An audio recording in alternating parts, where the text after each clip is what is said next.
The dust of redemption settled on everything, a fine ochre powder that clung to Kyle's buckskins and worked its way into the lines around his eyes. It was the dust of a town that held its breath when he walked its single sun-bleached street. The silence was a language he understood better than the clipped, wary words of the white men. It spoke of fear, of mistrust, of a deep and abiding hatred for the Comanche blood that flowed through his veins. He kept his shoulders straight, his gaze fixed ahead, a lone rock in a river of hostile currents. His stride was measured economical, the gait of a man who had walked 1,000 miles and was prepared to walk 1,000 more.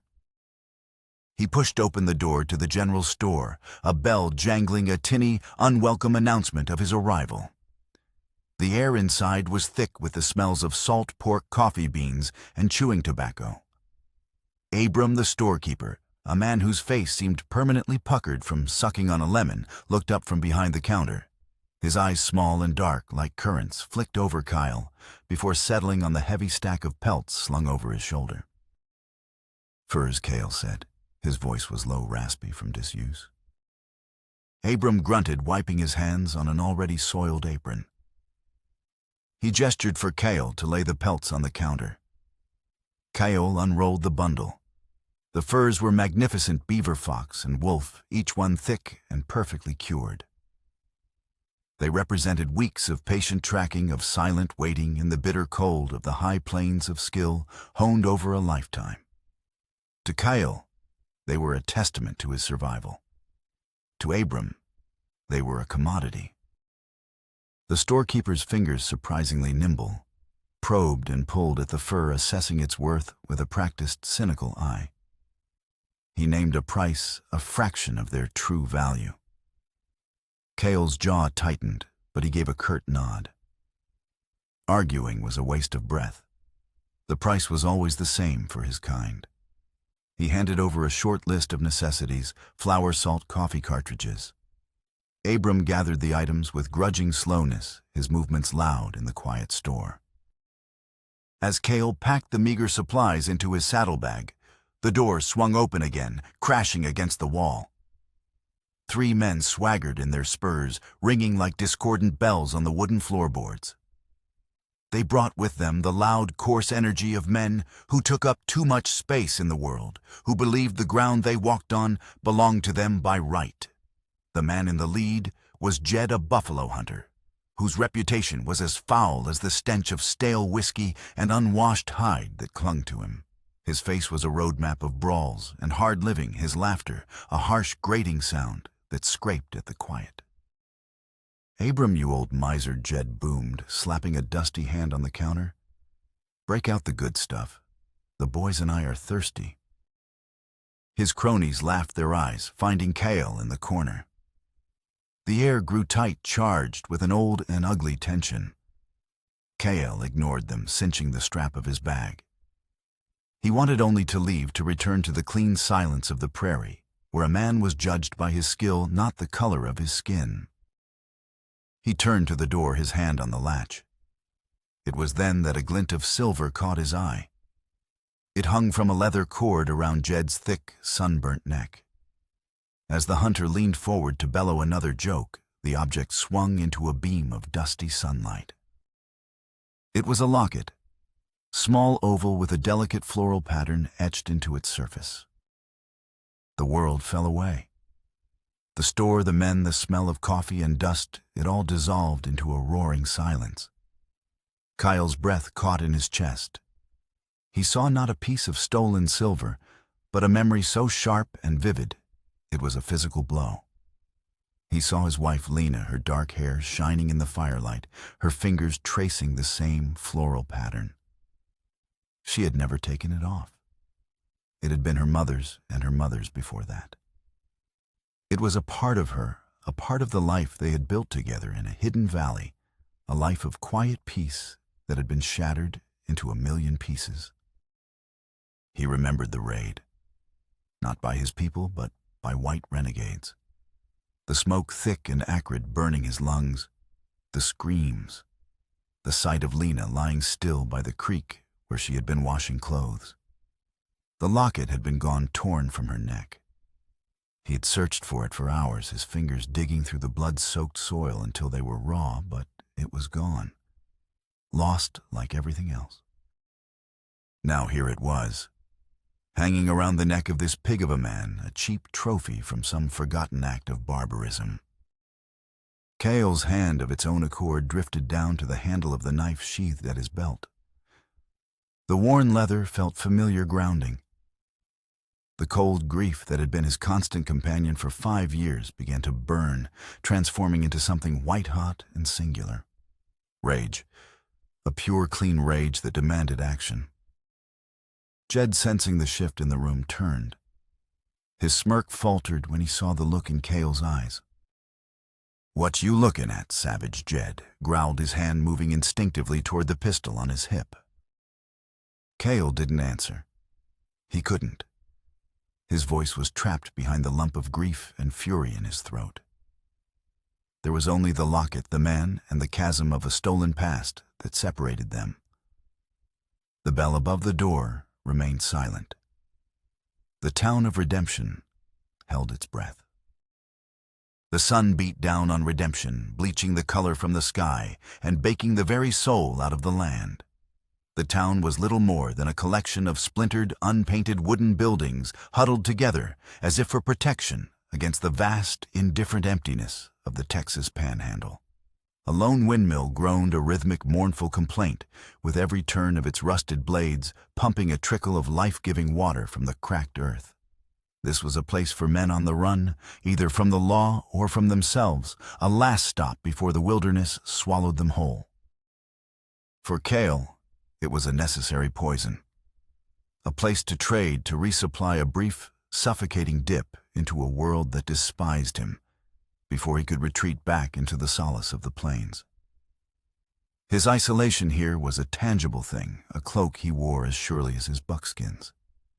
The townsfolk's stares were like stones, their whispers like the hiss of a snake in the grass. They saw a Comanche, a savage, a remnant of a dying people. They did not see a man mourning his wife. They did not see a man whose heart had been carved out, leaving an empty space that ached with every beat. Inside the store, the air was electric. Kyle's focus had narrowed to a single point at the silver oval resting against Jed's grimy skin. The intricate vines and blossoms etched into its surface were as familiar to him as the constellations in the night sky. He saw Lena's hands polishing it, saw the way it rose and fell with her gentle breathing as she slept. To see it on this man was a profanity, a violation that stirred the sleeping warrior within him. The quiet hunter who lived with ghosts was gone, replaced by something older, harder. Sheriff Gable's shadow fell across the doorway before he even stepped inside. A portly man, his face perpetually flushed, he moved with the slow, deliberate pace of someone who preferred to avoid trouble rather than confront it. His authority was a cheap, tin-plated thing bought and paid for by the town's true power, a wealthy land baron named Silas. Cale had seen them together, Silas always impeccably dressed in a black suit, his words smooth and polished, and Gable nodding along his gaze deferential. Now the sheriff's eyes darted from Jed to Cale, a weary and annoyed expression settling on his face. He saw not a potential crime, but an inconvenience. "All right, what's the trouble here?" Gable asked, his voice lacking any real command. Jed, bolstered by the presence of the law, puffed out his chest. "No trouble, Sheriff. This redskin was just admiring my necklace." He hooked a thumb into his collar, displaying the locket with a proprietary smirk. "Can't blame him. It's a fine piece." Cale's voice, when it finally came, was as cold and sharp as a shard of flint. "That locket. Where did you get it?" Jed's eyes narrowed. "Found it," he lied easily. "Out on the plains. Finders keepers, ain't that the law?" "It was my wife's Kyle," said the words costing him more than Abram's meager trade. To speak of her to these men felt like casting pearls before swine. But he had to. He had to make them understand. A flicker of something surprise fear crossed Jed's face before he masked it with a sneer. "Your wife must have been careless then." The insult was the spark on the tinder. Cale moved. He did not lunge or charge. He flowed a blur of controlled motion. Before Jed could even clear the leather of his pistol, Cale's hand shot out not for the locket, but for Jed's wrist, twisting it with a sharp crack of bone. Jed howled in pain, his pistol clattering to the floor. Kyle drove a fist into the man's gut, doubling him over. The fight was not a barroom brawl. It was a swift, brutal dismantling. The years of tracking, of hunting, of living by the knife and the bow had kept his body honed to a razor's edge. He shoved Jed against the counter, sending jars of preserves crashing to the floor. Cale's hand was at the man's throat, his other reaching for the leather cord. For a heart-stopping second, his fingers brushed the cool silver. It was real. He was not dreaming. But Jed's cronies, recovering from their shock, surged forward. One of them swung a wooden stool, catching Cale across the back. The blow staggered him, pain exploding along his spine. The momentary distraction was all Jed needed. He scrambled away, clutching his broken wrist, his face a mask of terror and rage. He burst through the door and sprinted for his horse, a desperate, clumsy flight. Cale recovered, his eyes blazing. He started to follow, but Sheriff Gable stepped in his way, a fleshy, immovable obstacle. "That's enough," Gable said, his hand resting on the butt of his own pistol. It was less a threat, more a tired statement of fact. "Jed's a fool, but he's one of ours. You are not. Let it go." Kyle looked past the sheriff at Jed, fumbling with his reins, hauling himself into the saddle. The man spurred his horse viciously, galloping out of town and kicking up a cloud of that omnipresent dust, heading east toward the treacherous labyrinthine canyons of the Badlands. The fire in Kyle's chest banked, but did not go out. He stood in the street, the jeers of the onlookers and the sheriff's warning fading into a dull hum. He could not let it go. That locket was the last tangible piece of Lena he had in the world. It was a memory, a promise, a gravestone. To leave it in the hands of her killer, for he was certain Jed was one of the men from that day, was unthinkable. But Gable was right about one thing. He was alone. The Badlands were a maze designed by a cruel god, a place where a man could die of thirst, a stone's throw from water, where the trail of a skilled tracker like Jed could vanish in minutes. He needed help. He turned away from the sheriff, his decision made. He strode to the livery stable, ignoring the hostile stares. A young boy no older than 15, with a shock of straw-colored hair and eyes that hadn't yet learned to hate, was mucking out a stall. He was an outcast in his own way, and Cale sensed he might get a straight answer from him. "I need a tracker," Kyle said, his voice quiet. "Someone who knows the Badlands, knows them better than the men who hunt there." The boy looked up, leaning on his pitchfork. He glanced around nervously before speaking. "Most folks around here won't help you. But there's the widow, Ilara. Lives out at the edge of the world, folks say. On a homestead right up against the bluffs. Her husband Ben, he was a tracker. Taught her everything he knew before. Well, before he was killed. They say she knows the canyons like the back of her hand." Cale nodded. He tossed a small coin to the boy, who caught it with a surprised grin. The widow at the edge of the world. It sounded like a myth, a fireside story. But it was a thread of hope, and it was all he had. He swung himself onto his horse, his face set like stone, and rode out of Redemption, leaving the town and its suffocating judgment behind. He was no longer just a hunter. He was a man with a mission that would lead him to the edge of the world and perhaps beyond. The ride to Ilara's homestead was a journey through deepening solitude. The last vestiges of Redemption's meager civilization fell away, replaced by an ocean of waving buffalo grass under a sky so vast and blue, it felt like a weight. The land itself was a character in this story, ancient, patient, and unforgiving. It had seen empires rise and fall, and it would be here long after the fleeting troubles of men turned to dust. Kyle felt a sense of belonging here that he never could in the cramped, judgmental confines of the town. This was his world, a world of sun and wind and silence. He found the homestead tucked against a formidable rock bluff, a natural fortress against the relentless prairie wind. It was a small, sturdy cabin, built of sod and timber, with a well-tended garden and a small corral. Smoke curled lazily from its stone chimney. It was an island of defiant order in a sea of wild chaos, and Cale felt a grudging respect for whoever had carved this life from the unforgiving land. As he dismounted, the cabin door opened. A woman emerged, and she did not look like a myth. She was real solid, with sun-streaked brown hair pulled back in a practical braid and eyes the color of a stormy sky. In her hands, she held a long rifle, and she held it with the easy familiarity of a carpenter holding a hammer. "That's far enough," she called out, her voice clear and steady. It carried easily on the wind, a voice that was used to making itself heard over the elements. Cale stopped holding his hands up, palms open, to show he was not a threat.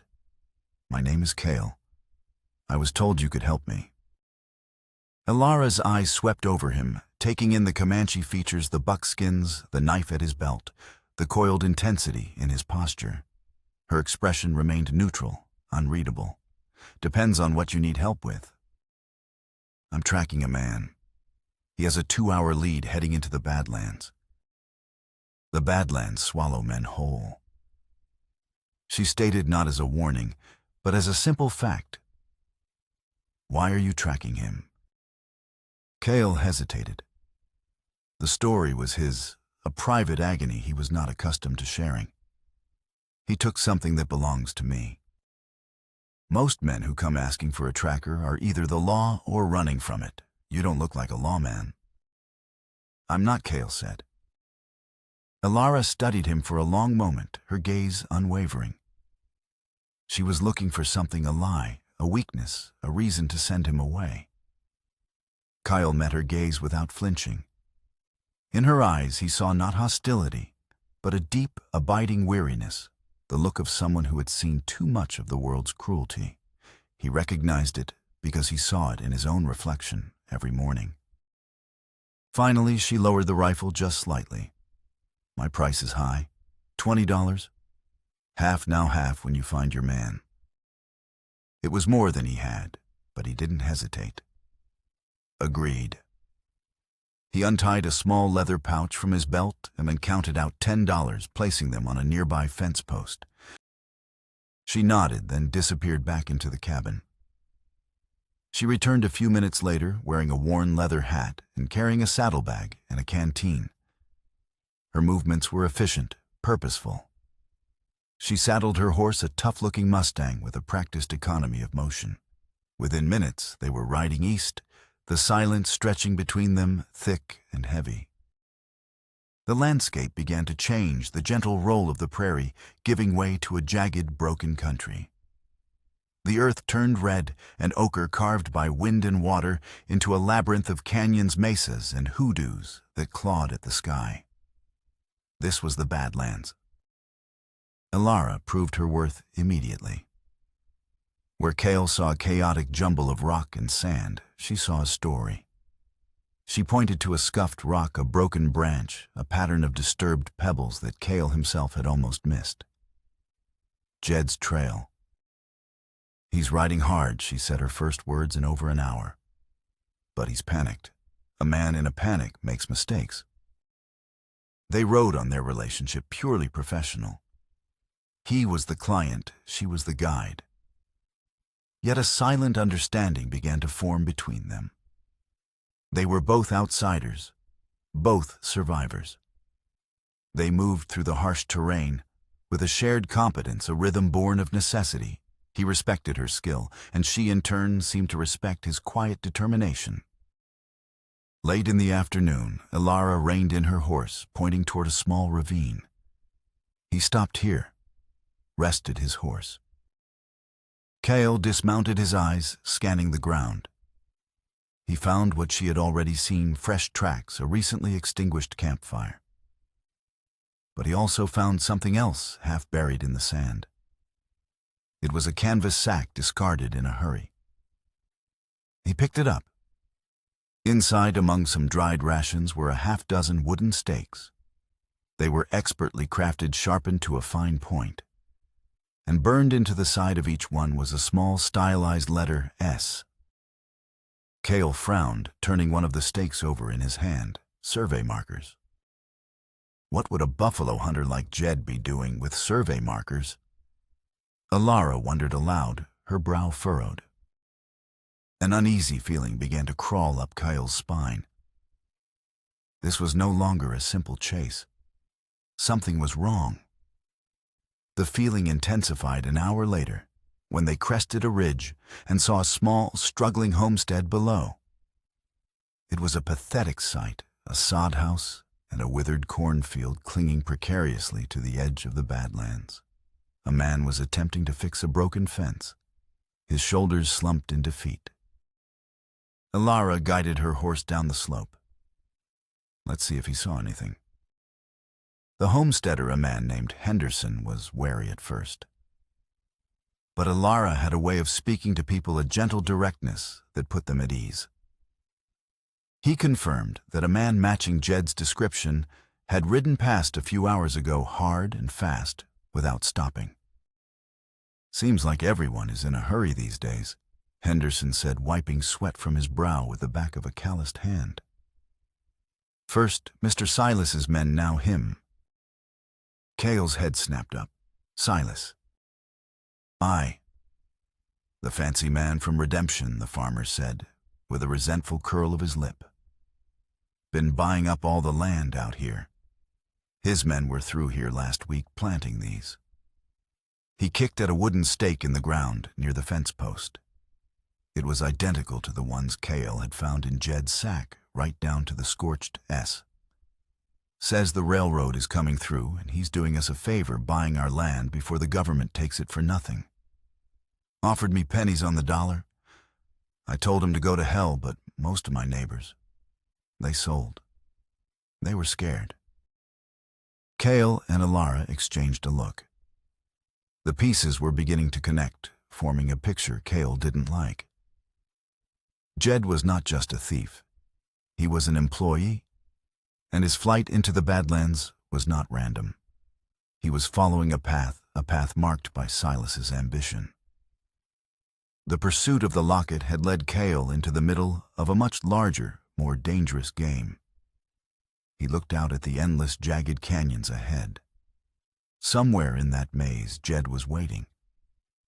But Cale was no longer sure who was the hunter and who was the hunted. The sun bled out across the horizon, painting the western sky in violent streaks of crimson and gold. The Badlands, stripped of the harsh glare of day, softened into a landscape of deep purple shadows and muted earth tones. It was a beautiful, lonely, and dangerous time of day. Cale and Ilara made camp in the shelter of a rock overhang, a small smokeless fire of dried brush pushing back the encroaching chill. For hours they had worked in near-perfect silence, each performing their tasks with an ingrained efficiency. Cale tended to the horses, his movements slow and deliberate, while Ilara prepared a simple meal of jerky and hardtack. The silence between them was no longer awkward. It had settled into something comfortable, a shared space that didn't need to be filled with empty words. Cale sat staring into the flickering flames, the silver locket, a burning image in his mind. He cleaned his knife, the rhythmic scrape of stone on steel, a meditative sound in the quiet of the canyon. Ilara watched him from across the fire. Her expression was thoughtful, her gaze perceptive.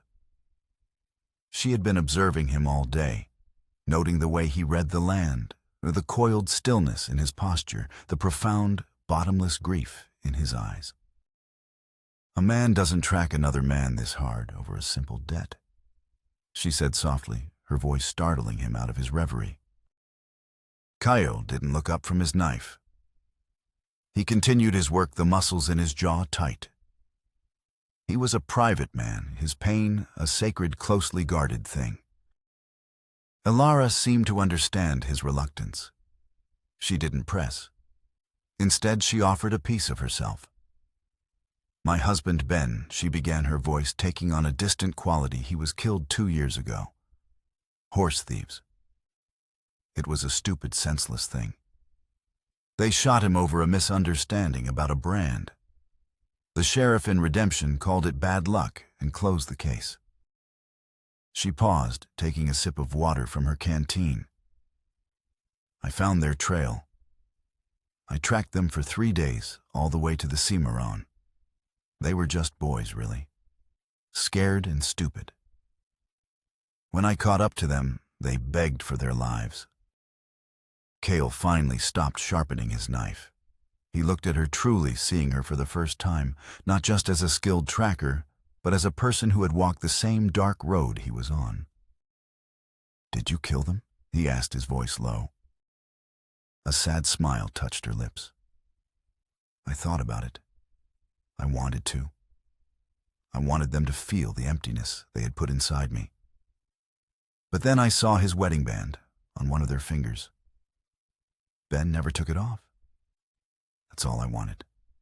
A piece of him back." She looked down at her own hand, at the simple gold band she still wore. "I took the ring and I let them go. I realized that killing them wouldn't bring Ben back. It would just make me like them. It would just create more ghosts." The story hung in the air between them, a fragile, honest bridge. Cale felt a crack in the wall he had built around his heart. Her words echoed a question he hadn't dared to ask himself. What would happen after? If he got the locket back, if he made Jed pay, would the ache in his chest finally go away? Or would it just create another ghost to haunt him? He looked at Ilara, at the strength and sorrow intertwined in her gaze.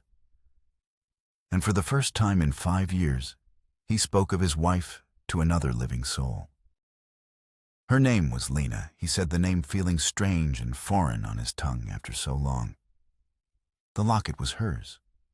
It was all I had left of her. He didn't tell her the whole story, not about the raid or the blood or the crushing weight of his failure to protect her. But he told her enough. He spoke of her smile, of the way she loved the wildflowers that grew by the creek, of the peace he had only ever known with her. As he spoke, he felt a measure of the burden lift. To share the memory was to give it air, to let it live outside the suffocating confines of his own mind. Ilara listened without interruption, her expression one of deep empathy. She didn't offer platitudes or easy comfort. She simply listened, and in her listening, Cale felt a profound sense of being understood. Their partnership had changed. It was no longer a simple business transaction. A bond had been forged in the firelight, a tentative alliance of 2 wounded souls who recognized the scars on each other.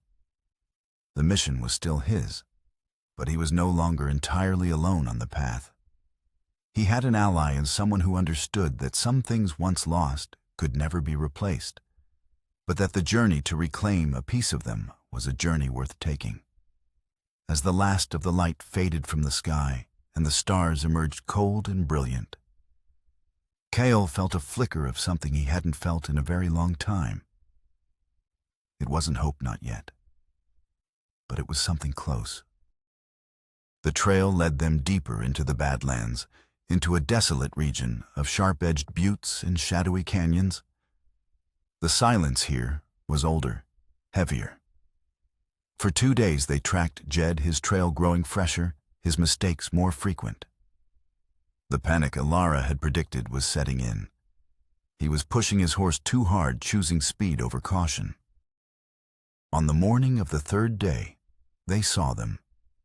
Vultures. circling lazily in the sky ahead, black specks against the pale blue canvas.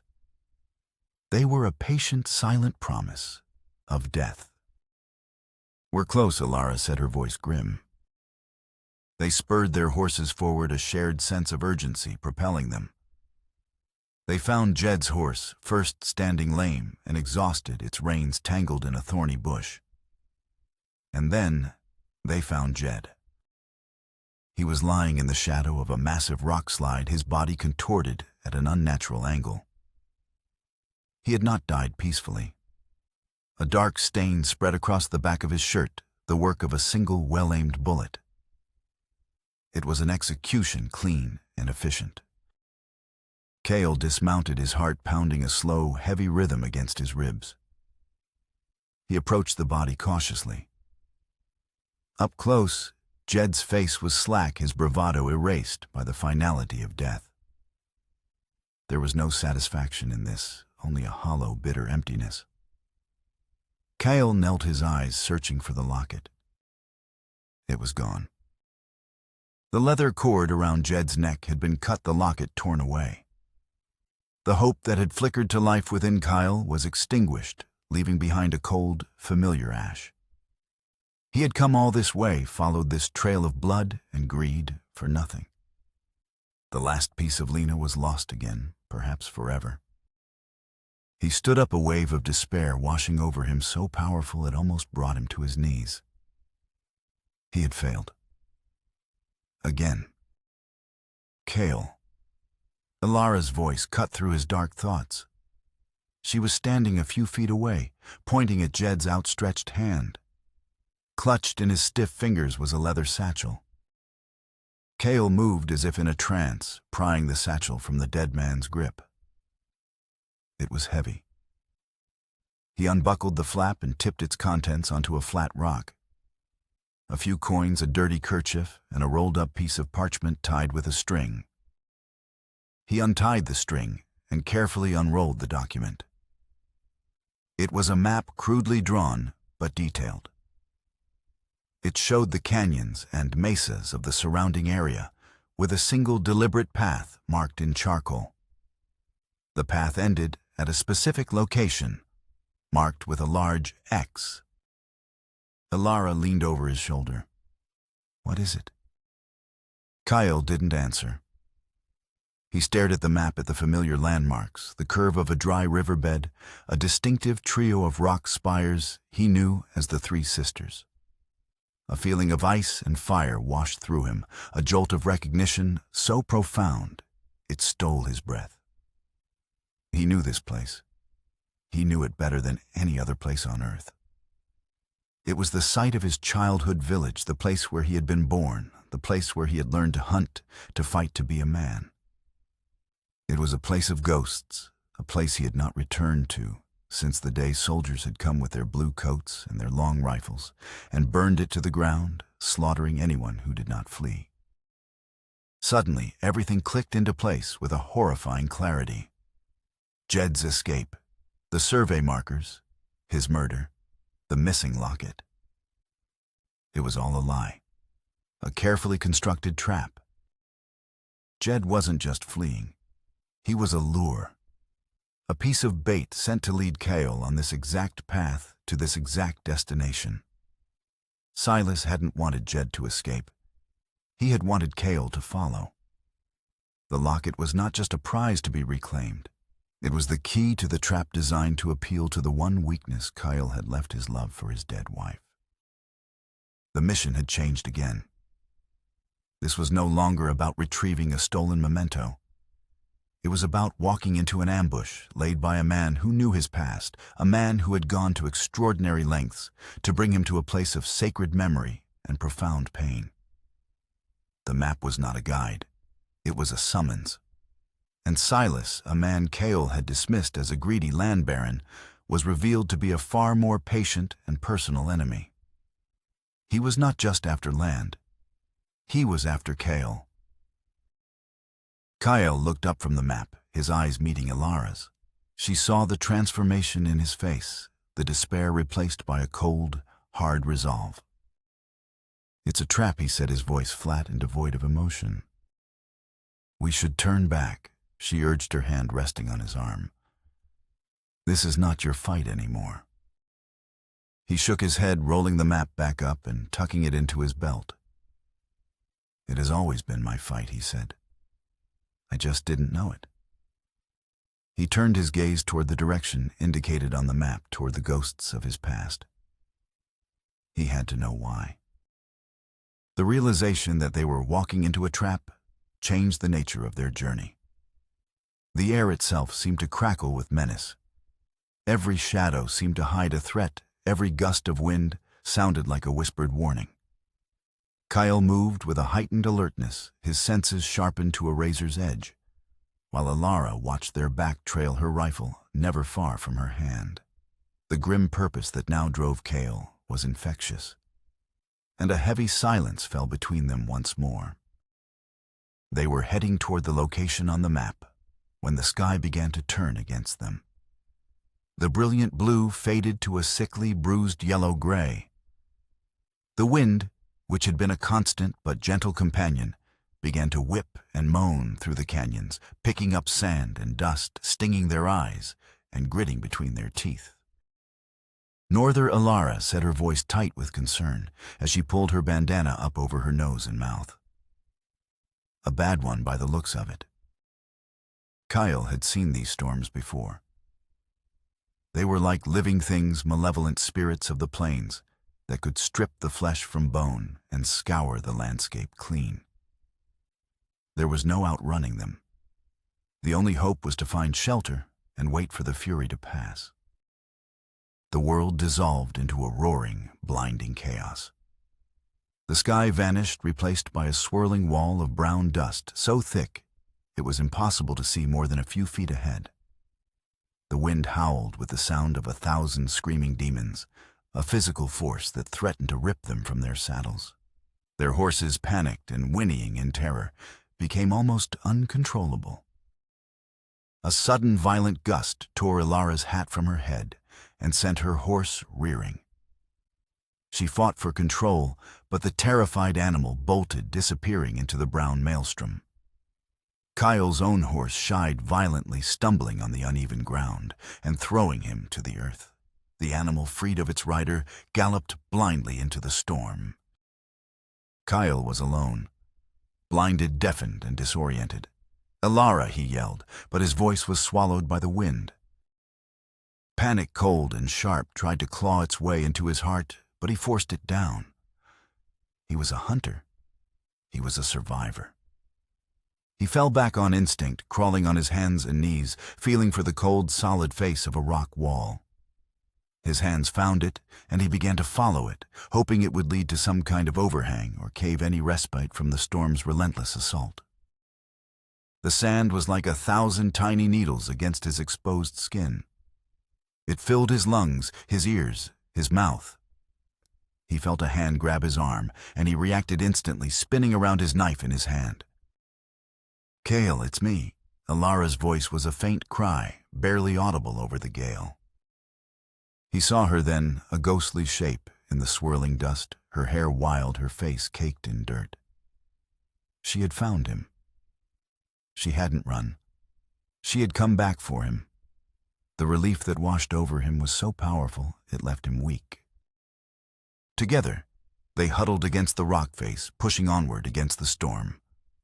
It was Alara who found it, a narrow fissure in the rock, barely wide enough for them to squeeze through.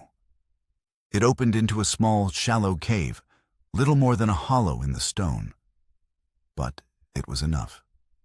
They scrambled inside, collapsing onto the sandy floor, gasping for air as the storm raged just inches from their sanctuary. For a long time, they didn't speak, their bodies trembling from the adrenaline and the cold that had come with the wind. They were trapped, stripped of their horses, their supplies, their weapons, save for Kale's knife and Alara's pistol. They had only each other. In the suffocating intimacy of the small cave, the barriers between them finally crumbled. Survival depended not on individual skill, but on mutual trust. "I thought you were gone," Kyle said, his voice raspy. I wasn't leaving you out there." She replied simply, as if it were the most obvious thing in the world. As the hours passed and the storm showed no sign of abating, they talked. She asked him about the village marked on the map, and this time he told her everything. He spoke of his childhood, of the massacre, of the burning hatred for the soldiers that had consumed his youth.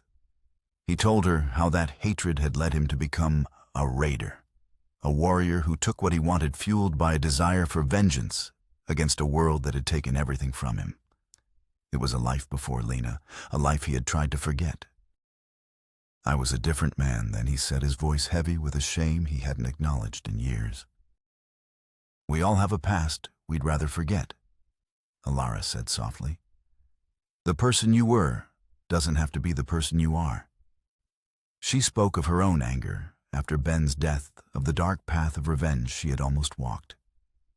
Her words were not a judgment, but a comfort.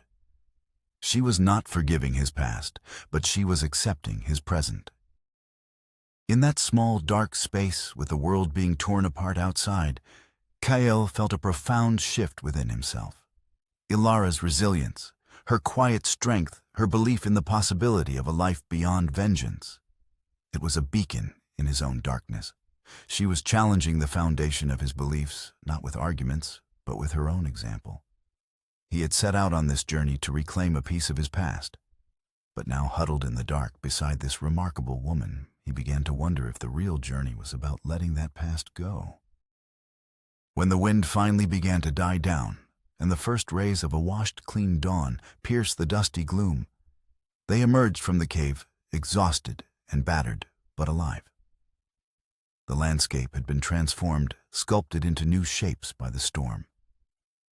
They were united now, not just as allies, but as partners bound by the shared experience of survival. The trap was still ahead of them, but they would walk into it together. After the storm, the world was raw and new. They found their horses huddled and trembling in a ravine not far from the cave. Miraculously, most of their supplies were still intact.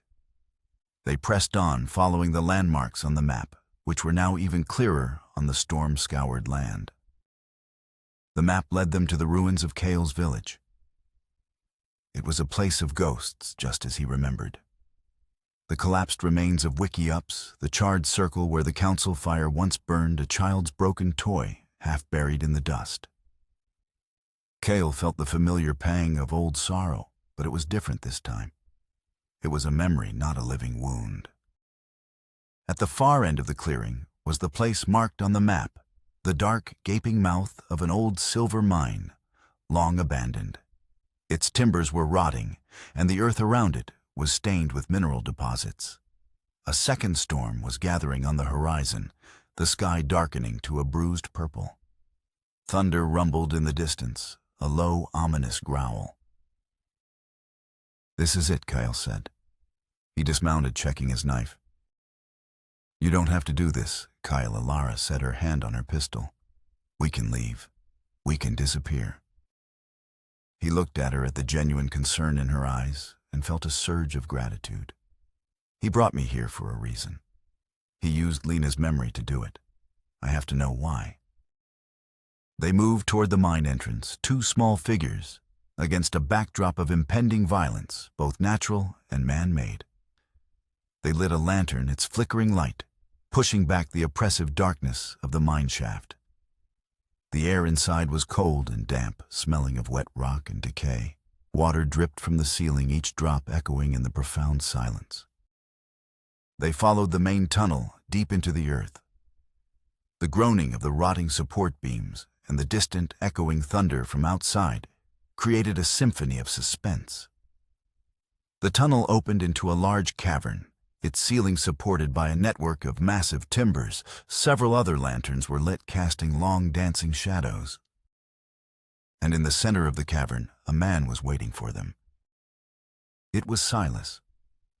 He was dressed as always in his immaculate black suit, which seemed absurdly out of place in the grimy, collapsing mine. He was not alone. Two hard-faced men with rifles stood behind him. but he gestured for them to lower their weapons.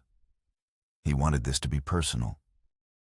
Silas smiled, a thin, bloodless expression that did not reach his cold, gray eyes.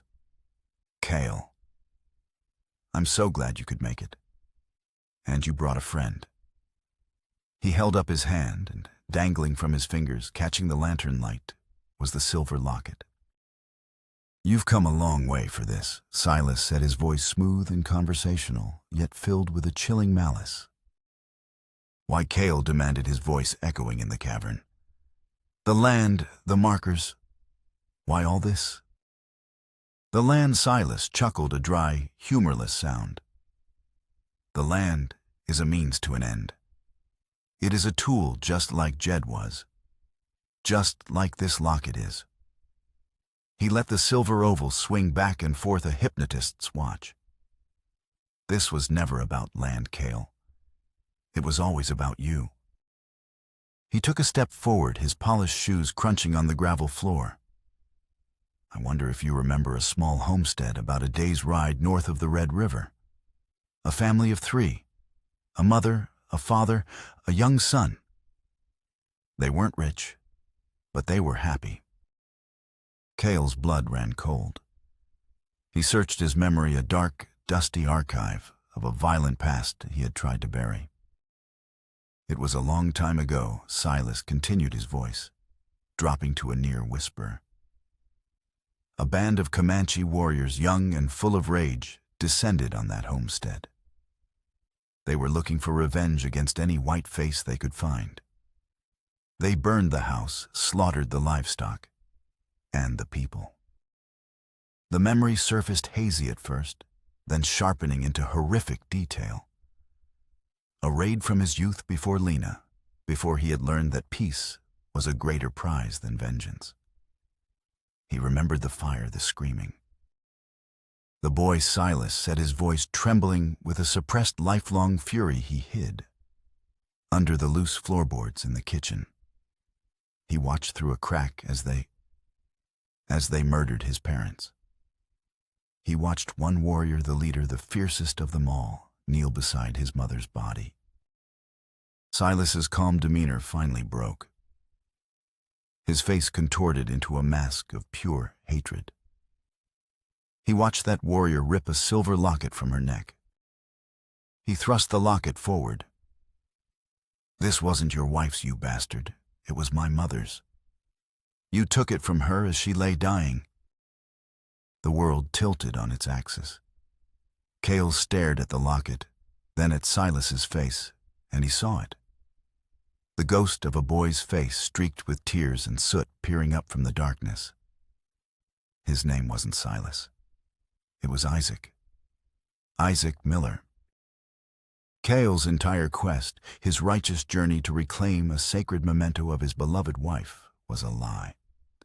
He was not the victim seeking justice. He was the villain, and this was the final act of a tragedy he had written with his own hands years ago. The locket was not a symbol of his love for Lena, but a monument to his own sins. Lena had worn a stolen treasure, a spoil of a brutal war, and he had never even known. "My name is Isaac Miller." The man seethed, his eyes burning with tears of rage. "I have spent 20 years building a fortune, building power, all for this moment. Not just to kill you. That would be too easy. I wanted you to know. I wanted you to feel what it's like to have the thing you love most desecrated before your very eyes." The thunder outside crashed, a deafening explosion that seemed to shake the very foundations of the mountain. And in the ringing silence that followed, Isaac drew his pistol. The fight for the locket was over. The fight for Cale's soul had just begun. The revelation struck Cale with the force of a physical blow, staggering him. His past, a thing he had compartmentalized and buried, had risen from its grave to confront him. He looked at Isaac, at the lifetime of pain and hatred etched onto his face. And he saw not a villain, but a mirror of his own younger self, a life poisoned by the pursuit of revenge. Now Isaac hissed, his pistol leveled at Cale's heart. "You will pay." But as he spoke, Alara moved. She wasn't a warrior, but she was a survivor. She kicked over one of the lanterns, plunging half the cavern into disorienting shadow and flame. In that split second of confusion, Kael reacted. He threw his knife not at Isaac, but at the lantern hanging directly above him. The blade struck true, shattering the glass. Burning oil rained down, and Isaac and his men scrambled back to avoid the flames. The cavern became a chaotic battleground of flickering light and deep shadow. Gunshots erupted, the sound deafening in the enclosed space, ricocheting off the stone walls. Kyle and Alara dove behind a pile of mining carts, the wood splintering as bullets tore into it. The gunfire, combined with the percussive blasts of thunder from outside, was too much for the ancient mine. A deep, groaning crack echoed from the ceiling. Dust and small pebbles began to rain down. The mine was coming apart. Kyle knew they couldn't win a gunfight. Their only chance was to use the chaos. He looked at Alara, his eyes communicating a plan. She nodded, understanding. While she laid down, suppressing fire with her pistol, forcing Isaac's men to keep their heads down, Kyle slipped away into the shadows. He moved with the silence of a ghost, circling around the edges of the cavern. He was in his element now, the hunter using the terrain to his advantage. He dispatched one of the gunmen from behind a swift, silent takedown. The second gunman panicked by the collapsing ceiling, and the loss of his partner turned to run. But a shot from Alara's pistol sent him sprawling. Now it was just Kael and Isaac. Isaac stood in the center of the cavern, his face a mask of insane fury, firing wildly into the shadows. "Face me, Kael, face the man whose life you destroyed." A huge timber from the ceiling splintered and fell crashing to the ground between them, and kicking up a cloud of thick dust. When it cleared, Isaac was on the ground, his leg pinned beneath a massive beam, his pistol lying just out of reach. He was trapped. Kael emerged from the darkness, his knife in his hand. He walked slowly, deliberately, toward his trapped enemy. The mine was groaning its death throes around them, rocks and debris falling with increasing frequency. He stood over Isaac Miller. The man glared up at him, defiant even in defeat. "Finish it," he spat, his voice filled with venom. "Do it. Become the monster I've always known you are. Avenge your wife. Kill the man who took her locket." Kael looked down at the man whose life he had ruined, at the locket that had fallen near Isaac's hand, its silver surface covered in grime. He saw the entire bloody cycle. His raid had created Isaac. Isaac's revenge had led Kael here. If he killed him, what then? What new cycle of violence would be born from this act? He saw Alara watching him from the edge of the cavern, her face filled not with fear, but with trust. He heard her words from the campfire. Killing them wouldn't bring Ben back. It would just create more ghosts. This was his choice, to be the man he once was, or the man he was becoming. He looked at Isaac, at the hate-filled eyes, and he felt not rage, but a profound and weary pity. He lowered his knife. "No more," Kyle said, his voice quiet but firm. "The ghosts can rest." He turned his back on Isaac Miller, a man consumed by a past that Kael himself had created. He walked to Alara. "We have to go. Now." Together, they scrambled toward the entrance of the mine as the ceiling gave way behind them in a final deafening roar. They burst out into the rain-swept twilight, just as the entire entrance collapsed inward, sealing the mine and its dark history behind a wall of rock and earth. Isaac was left inside, trapped, but alive, a problem for the law, no longer for him. Kael stood in the cleansing rain, empty-handed, but feeling for the first time truly free. In the weeks that followed, the dust of the Badlands and of the past began to settle. News eventually trickled out of Redemption that a mining crew dispatched by the new, more scrupulous sheriff had excavated the collapsed mine.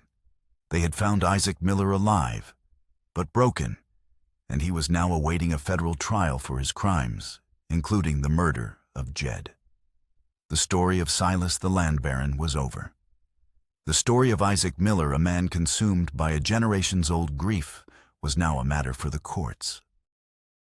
Kyle and Alara had made a quiet camp in a hidden valley, a place of clean water and green grass, allowing the world to spin on without them for a time. The silver locket sat on a flat rock between them. Kyle had retrieved it from the mine entrance before they left the last relic of the battle. It no longer looked beautiful to him. It felt heavy cold, a repository of pain for two families, a catalyst for a cycle of violence that had nearly consumed them all. It was not a symbol of Lena's love. It was a symbol of his own violent past. One morning, Kyle picked it up. He looked at Alara, whose presence had become as essential to him as the air he breathed. He didn't need to speak. She understood.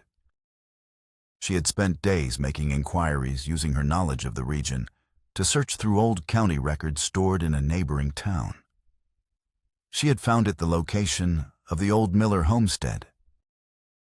They rode for 2 days back across the plains, leaving the Badlands behind them.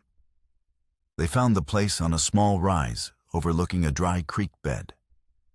There was nothing left but a crumbling stone foundation nearly swallowed by the prairie grass, and 3 small, weathered wooden crosses stark against the endless sky. Cale dismounted. He walked to the largest cross, the one that must have marked the grave of Isaac's mother. The locket felt like a lead weight in his hand. This was where it belonged. It had been stolen from this ground, and to this ground it must return. With his knife, he dug a small hole in the earth at the foot of the cross. He held the locket one last time, not as a memento of his wife, but as an apology to the ghost of another man's mother. He placed it in the hole and gently covered it with soil. As he did, a profound sense of peace settled over him. The weight he had carried in his heart for so many years, the grief for Lena, the guilt of his own past, was finally lifted. He was not burying a memory, but letting go of a burden. He was ending the cycle. He stood and walked back to Alara, who was waiting by the horses. He looked at her, and then at the open prairie stretching out before them, a vast, unwritten page. The land that had once seemed harsh and unforgiving now looked like a place of infinite possibility. "What now?" she asked, her voice soft. Kyle looked at the horizon, at the promise of a sunrise that had not yet come. A small, genuine smile touched his lips, and the first he had felt in years. His life was no longer defined by what he had lost. It would be defined by what he could build. "We find new ground," he said. It was not just an idea. It was a promise. A promise of a new beginning, a future they would build together, not on the haunted ground of the past, but on a foundation of forgiveness and hope. They mounted their horses and rode not into the sunset of an ending, but toward the dawn of a new day.